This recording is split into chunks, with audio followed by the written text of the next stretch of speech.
Friends, welcome back to my channel Pooja's kitchen vlogs in Kannada. ಎಲ್ಲರೂ ಹೇಗಿದ್ದೀರಾ? ನಾನು ಚೆನ್ನಾಗಿದ್ದೀನಿ, ನೀವು ಕೂಡ ಚೆನ್ನಾಗಿದ್ದೀರಾ ಅಂತ ಭಾವಿಸ್ತೀನಿ.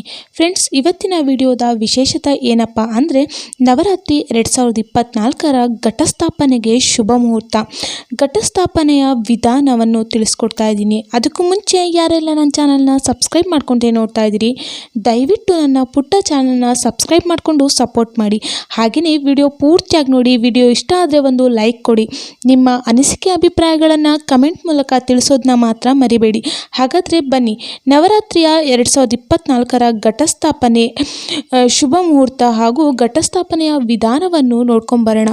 ನವರಾತ್ರಿಯಲ್ಲಿ ಘಟಸ್ಥಾಪನೆ ಮಾಡುವುದಕ್ಕೆ ಅಂದರೆ ಬಾರ್ಲಿಯನ್ನು ಬೆಳೆಯುವುದಕ್ಕೆ ಹೆಚ್ಚು ಮಹತ್ವವಿದೆ. ನವರಾತ್ರಿಯಲ್ಲಿ ಘಟಸ್ಥಾಪನೆಯನ್ನು ಮಾಡುವುದು ಹೇಗೆ? 2024ರ ಘಟಸ್ಥಾಪನೆಗೆ ಶುಭ ಮುಹೂರ್ತ ಮತ್ತು ಮಂಗಳಕರವಾದ ದಿನ ಯಾವುದು ಎಂಬುದನ್ನು ನೋಡ್ಕೊಂಬರೋಣ ಬನ್ನಿ. ಅಶ್ವಿನಿ ಮಾಸದ ಶುಕ್ಲ ಪಕ್ಷದ ಪ್ರತಿಪಾದ ತಿಥಿಯಿಂದ 2024ರ ಶಾರದೀಯ ನವರಾತ್ರಿ ಪ್ರಾರಂಭವಾಗುವುದು. ಇಂದಿನಿಂದ 9 ದಿನಗಳ ಕಾಲ ದುರ್ಗಾದೇವಿಯ 9 ಅವತಾರಗಳನ್ನು ಈ ಸಮಯದಲ್ಲಿ ಪೂಜಿಸಲಾಗುತ್ತದೆ. ಪ್ರತಿ ವರ್ಷ ಪುಷ್ಯ, ಚೈತ್ರ, ಆಷಾಢ ಮತ್ತು ಅಶ್ವಿನಿ ಈ 4 ಮಾಸಗಳಲ್ಲಿ ನವರಾತ್ರಿಯನ್ನು ಆಚರಿಸಲಾಗುತ್ತದೆ. ಆದರೆ ಅಶ್ವಿನಿ ಮಾಸದ ನವರಾತ್ರಿಗೆ ಹೆಚ್ಚಿನ ಪ್ರಾಮುಖ್ಯತೆ ಇದೆ. ಅಶ್ವಿನಿ ಮಾಸದ ನವರಾತ್ರಿ ಹಬ್ಬವನ್ನೇ ಶಾರದೀಯ ನವರಾತ್ರಿ ಎಂದು ಕರೆಯಲಾಗುತ್ತದೆ. 2024ರ ಶಾರದೀಯ ನವರಾತ್ರಿಯು ಅಕ್ಟೋಬರ್ 3ರಿಂದ ಪ್ರಾರಂಭವಾಗಿದ್ದು ಅಕ್ಟೋಬರ್ 11ರವರೆಗೆ ಇರುತ್ತದೆ. ನವರಾತ್ರಿ ಸಮಯದಲ್ಲಿ 9 ದಿನಕ್ಕೂ ಹಾಗೂ ಆಯಾ ದಿನಗಳಲ್ಲಿ ಆಚರಿಸುವ ಸಂಪ್ರದಾಯಕ್ಕೂ ವಿಶೇಷವಿದೆ. ನವರಾತ್ರಿಯಲ್ಲಿ ಆಚರಣೆಗಳಲ್ಲಿನ ಮೊದಲನೇ ದಿನ ಮಾಡಲಾಗುವ ಘಟಸ್ಥಾಪನೆಗೆ ಹೆಚ್ಚಿನ ಮಹತ್ವನೇ ಇದೆ. ನವರಾತ್ರಿ ಸಮಯದಲ್ಲಿ ಘಟಸ್ಥಾಪನೆ ಮಾಡುವುದಕ್ಕೆ ಬಾರ್ಲಿಯನ್ನು ಬಿತ್ತುವುದರಿಂದ ಅದು ಕುಟುಂಬದಲ್ಲಿ ಸಂತೋಷ ಮತ್ತು ಸಮೃದ್ಧಿಯನ್ನು ತರುತ್ತದೆ ಎಂಬ ನಂಬಿಕೆ ಕೂಡ ಇದೆ. ಅಷ್ಟೇ ಅಲ್ಲ, ಅಂತಹ ಮನೆಗಳಲ್ಲಿ ಧನಧಾನ್ಯಕ್ಕೆ ಎಂದಿಗೂ ಕೊರತೆಯಾಗುವುದಿಲ್ಲ. ಹಾಗಾದರೆ ನವರಾತ್ರಿಯ ಮೊದಲನೇ ದಿನ ಬಾರ್ಲಿಯನ್ನು ಬಿತ್ತುವ ಸಂಪ್ರದಾಯ ಹೇಗೆ ಆರಂಭವಾಯಿತು ಅಂತ ನೋಡ್ಕೊಂಬರೋಣ ಬನ್ನಿ. ಮೊದಲನೇದಾಗಿ ಘಟಸ್ಥಾಪನೆ ಮಾಡುವುದಕ್ಕೆ ಸಂಬಂಧಿಸಿದ ಪೌರಾಣಿಕ ಕತೆ ನೋಡ್ಕೊಂಬರೋಣ. ದಂತಕಥೆಯ ಪ್ರಕಾರ ಭೂಮಿಯ ಮೇಲೆ ದುಷ್ಟರು ಅಥವಾ ರಾಕ್ಷಸರು ಜನಿಸಿದಾಗ ಅಥವಾ ರಾಕ್ಷಸರ ದೌರ್ಜನ್ಯಗಳು ಹೆಚ್ಚಾದಾಗ ದುರ್ಗಾದೇವಿಯು ವಿವಿಧ ಅವತಾರಗಳ ಮೂಲಕ ಅವರನ್ನು ಕೊಂದು ಮನಕುಲುಕುವ ಜೀವವನ್ನು ಉಳಿಸುತ್ತಾಳೆ ಎನ್ನುವ ನಂಬಿಕೆ ಇದೆ. ದುರ್ಗಾದೇವಿ ಮತ್ತು ರಾಕ್ಷಸರ ನಡುವಿನ ಘರ್ಷಣೆಯ ಸಮಯದಲ್ಲಿ ಭೂಮಿಯ ಮೇಲೆ ಕ್ಷಾಮ ಉಂಟಾಯಿತು ಮತ್ತು ಸುತ್ತಲೂ ಬರಗಾಲ ಬಂದಿತು ಎಂದು ಹೇಳಲಾಗುತ್ತದೆ. ದುರ್ಗಾದೇವಿಯು ರಾಕ್ಷಸರನ್ನು ಸಂಹಾರ ಮಾಡಿದ ನಂತರ ಭೂಮಿಯು ಮತ್ತೆ ಹಸಿರಾಗತೊಡಗಿತು. ಈ ಹಸಿರಾದ ಭೂಮಿಯಲ್ಲಿ ಮೊದಲು ಬಾರ್ಲಿಯನ್ನು ಬೆಳೆದರು. ಆದ್ದರಿಂದ ಬಾರ್ಲಿಯನ್ನು ಸಮೃದ್ಧಿ ಮತ್ತು ಫಲವತ್ತತೆಯ ಸಂಕೇತವೆಂದು ಪರಿಗಣಿಸಲಾಗಿದೆ. ಇನ್ನೊಂದು ಪೌರಾಣಿಕ ಕಥೆಯ ಪ್ರಕಾರ ಬ್ರಹ್ಮದೇವನು ಈ ವಿಶ್ವವನ್ನು ಸೃಷ್ಟಿಸುತ್ತಾನೆ. ಆ ಸಮಯದಲ್ಲಿ ಬ್ರಹ್ಮಾಂಡದಲ್ಲಿ ಯಾವುದೇ ಜೀವಿಗಳಾಗಲಿ ಗಿಡ ಮರಗಳಾಗಲಿ ಇರಲಿಲ್ಲ.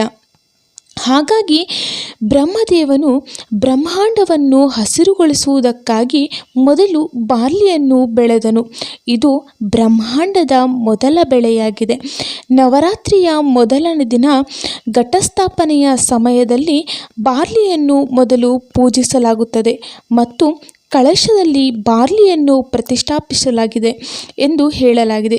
ನವರಾತ್ರಿಯಲ್ಲಿ ಬಾರ್ಲಿಯನ್ನು ಬಿತ್ತುವ ಸಂಪ್ರದಾಯವು ಭೂಮಿಯ ಮೇಲೆ ಸಮೃದ್ಧಿಯ ಸಂದೇಶವನ್ನು ನೀಡುತ್ತದೆ. ಇನ್ನು ನವರಾತ್ರಿಯ ನವರಾತ್ರಿಯಲ್ಲಿ ಬಿತ್ತಿದ ಬಾರ್ಲಿ ಅಥವಾ ಜೋಳದ ಪ್ರಾಮುಖ್ಯತೆ ಏನು ಅಂತ ನೋಡ್ಕೊಂಬರೋಣ ಬನ್ನಿ. ಅದಕ್ಕೂ ಮುಂಚೆ ದಯವಿಟ್ಟು ಸಬ್ಸ್ಕ್ರೈಬ್ ಮಾಡಿಕೊಂಡು ಸಪೋರ್ಟ್ ಮಾಡಿ. ನವರಾತ್ರಿಯ ಸಮಯದಲ್ಲಿ ಬಿತ್ತಿದ ಬಾರ್ಲಿ ಚೆನ್ನಾಗಿ ಬೆಳೆದಿದ್ದರೆ ಅಥವಾ ಅದರ ಬಣ್ಣ ಕಪ್ಪು ಅಥವಾ ಹಳದಿಯಾಗಿದ್ದರೆ ಅದು ಒಳ್ಳೆಯ ಲಕ್ಷಣವಲ್ಲ. ಬಾರ್ಲಿಯ ಕುಂಠಿತ ಬೆಳವಣಿಗೆಯನ್ನು ಅಶುಭವೆಂದು ಪರಿಗಣಿಸಲಾಗುತ್ತದೆ. ನವರಾತ್ರಿಯಲ್ಲಿ ಬಿತ್ತಿದ ಬಾರ್ಲಿಯ ಬಣ್ಣವು ಸಂಪೂರ್ಣ ಹಸಿರು ಅಥವಾ ಅರ್ಧ ಬಿಳಿ ಹಾಗೂ ಹಸಿರು ಬಣ್ಣದ್ದಾಗಿದ್ದರೆ ಅದನ್ನು ಮಂಗಳಕರ ಸಂಕೇತವೆಂದು ಪರಿಗಣಿಸಲಾಗುತ್ತದೆ. ಇದರರ್ಥ ನಿಮ್ಮ ಎಲ್ಲ ಸಮಸ್ಯೆಗಳು ಶೀಘ್ರದಲ್ಲೇ ಈಡೇರುತ್ತವೆ ಎಂಬ ನಂಬಿಕೆ ಕೂಡ ಇದೆ. ನವರಾತ್ರಿಯಲ್ಲಿ ಬಿತ್ತಿದ ಬಾರ್ಲಿ ಬೀಜಗಳು ಮೊಳಕೆಯೊಡೆದು ಚೆನ್ನಾಗಿ ಅಭಿವೃದ್ಧಿ ಹೊಂದಿದರೆ ಅದು ನಿಮ್ಮ ಮನೆಯಲ್ಲಿ ಸಮೃದ್ಧಿ ಮತ್ತು ಸಂತೋಷ ಹೆಚ್ಚಾಗುತ್ತದೆ ಎಂಬ ಸಂಕೇತವಾಗಿದೆ. ನಿಮ್ಮ ಮನೆಯಲ್ಲಿ ಹಚ್ಚ ಹಸಿರಾಗಿ ಬೆಳೆದಿದೆ ಎಂದರೆ ಅದು ನಿಮ್ಮ ಮನೆಯ ಸ್ಥಿತಿಯು ಮೊದಲಿನಗಿಂತ ಬಲವಾಗಿರುತ್ತದೆ ಎಂಬುದನ್ನು ಹೇಳುತ್ತದೆ. ಇದಲ್ಲದೆ ನಿಮ್ಮ ಕುಟುಂಬದ ಸದಸ್ಯರ ಆರೋಗ್ಯವೂ ಕೂಡ ಉತ್ತಮವಾಗಿರುತ್ತದೆ. ಇನ್ನು ಶಾರದೀಯ ನವರಾತ್ರಿ 2024ರ ಘಟಸ್ಥಾಪನೆ ಮುಹೂರ್ತವನ್ನು ನೋಡ್ಕೊಂಬರೋಣ ಬನ್ನಿ. ಹಿಂದೂ ಧರ್ಮದಲ್ಲಿ ಶಾರದೀಯ ನವರಾತ್ರಿಗೆ ವಿಶೇಷ ಮಹತ್ವವನ್ನು ನೀಡಲಾಗಿದೆ. ದುರ್ಗಾದೇವಿಯ ಆರಾಧನೆಗೆ ಸಮರ್ಪಿತವಾದ ನವರಾತ್ರಿ ಹಬ್ಬವು ವರ್ಷಕ್ಕೆ 4 ಬಾರಿ ಬರುತ್ತದೆ. ಅದರಲ್ಲಿ 2 ಗುಪ್ತ ನವರಾತ್ರಿ ಮತ್ತು 2 ಚೈತ್ರ ನವರಾತ್ರಿ ಮತ್ತು 1 ಶಾರದೀಯ ನವರಾತ್ರಿಗಳಿವೆ. ಪಂಚಾಂಗದ ಪ್ರಕಾರ ಅಶ್ವಿನಿ ಮಾಸದ ಶುಕ್ಲ ಪಕ್ಷದ ಪ್ರತಿಪಾದ ತಿಥಿಯು 2024ರ ಅಕ್ಟೋಬರ್ 3ರಂದು ಮಧ್ಯರಾತ್ರಿ 12:19ಕ್ಕೆ ಪ್ರಾರಂಭವಾಗಿ ಮರುದಿನ ಅಕ್ಟೋಬರ್ 4ರಂದು ಮಧ್ಯಾಹ್ನ 12:58ಕ್ಕೆ ಮುಕ್ತಾಯವಾಗುತ್ತದೆ. ಈ ವರ್ಷ ಇದರೊಂದಿಗೆ ಅಭಿಜಿತ್ ಮುಹೂರ್ತವು ಬೆಳಗ್ಗೆ 11:52ರಿಂದ ಮಧ್ಯಾಹ್ನ 12:40ರವರೆಗೆ ಇರುತ್ತದೆ. ಶಾರದೀಯ ನವರಾತ್ರಿ ಹಬ್ಬದ ಮೊದಲ ದಿನದಂದು ನಾವು ಮನೆಯಲ್ಲಿ ಹಾಕುವ ಬಾರ್ಲಿಯು ಹೇಗೆ ಬೆಳೆದಿದೆ ಎಂಬುದರ ಆಧಾರದ ಮೇಲೆ ಆ ಮನೆಯ ಭವಿಷ್ಯ ನಿಂತಿರುತ್ತದೆ.